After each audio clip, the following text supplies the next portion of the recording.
Dobrý deň, vážení priatelia. 15. mája sa ma v Handlovej pre moje politické názory pokúsil zavraždiť aktivista slovenskej opozície. Skvelý zdravotnícky tím v Rooseveltovej nemocnici v Banskej Bystrici zabránil najhoršiemu.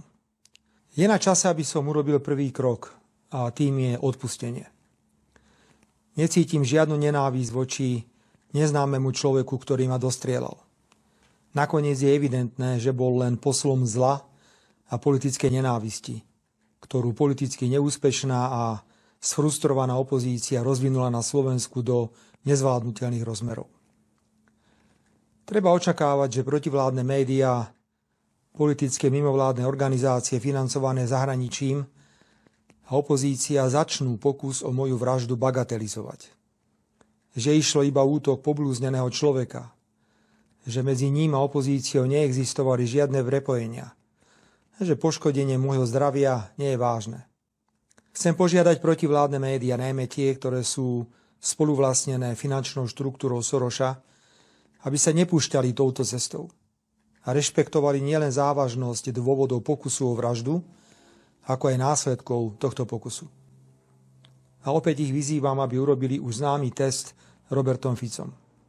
Ako by sa správali, keby sa niečo obdobné stalo jednému z lídrov slovenskej opozície a útočníkom by bola osoba s prepojeniami na Smer, slovenskú sociálnu demokraciu. A principiálne nesúhlasím s politikou jediného správneho názoru, ktorú dnes tvrdo presadzujú niektoré veľké západné demokracie. Odmietam zasahovanie do vnútorných záležitostí iných krajín, či násilný vývoz demokracie do krajín, ktoré sa rozhodli ísť vlastnou cestou. Sebavedomá, suverénna slovenská zahraničná politika, vychádzajúca síce z členstva v EÚ a v NATO, ale orientovaná na všetky 4 svetové strany, nie je jednoducho v móde. Je to práve konflikt na Ukrajine, ktorý v Európskej únii a v NATO ešte viac posilnil, doslova posvetil koncept jediného správneho názoru.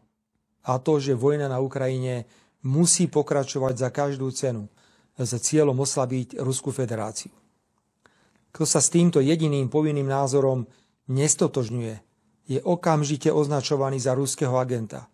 Je medzinárodne politicky odsúvaný na okraj. Je to kruté konštatovanie, ale v Európskej únii prestalo existovať právo na iný názor.